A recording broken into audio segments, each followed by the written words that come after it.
Ассалаумағалейкум. Құрметті автокөлік жүргізушілері.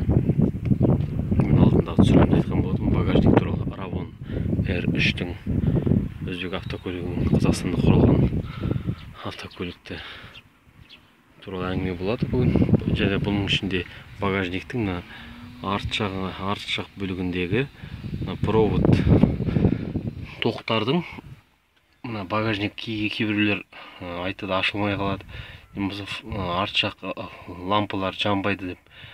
Оның бір ғана себебі болады, әсіресе жаңа машиналарды қиылып жатады. Енді доработка дейді, сондай жасалмаған.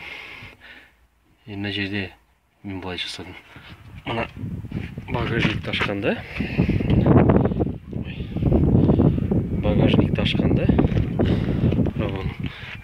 мына жерінде көріп тұрсыздар ма?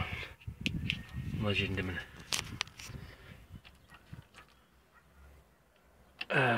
крепление бекітілген. Багажник жабылғанда бірге қозғалып, бірге жұмыс жасалатын түрі бар. Мен мына жерден хомут алдында қысып, мына скотч арқылы мына жерде провод тоқтар болады, төмен.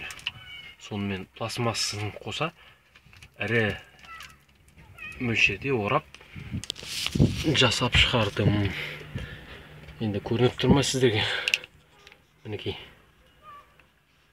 Және де бұл әрлі-бері қозғалғанда, төмен түскенде багажник қозғалады мысалы. Міне, сонда мына крепление бірге ұстайды. Көрдіңіздер ме? Осындай доработка жасап қойдым. Бұның көмегі зор. Сондықтан кімге ұнады, лайк басып маған жазылыңыздар. Мен әлі Ravon туралы көптеген түсірілімдер жасайтын боламын. Рахмет, сау болыңыздар.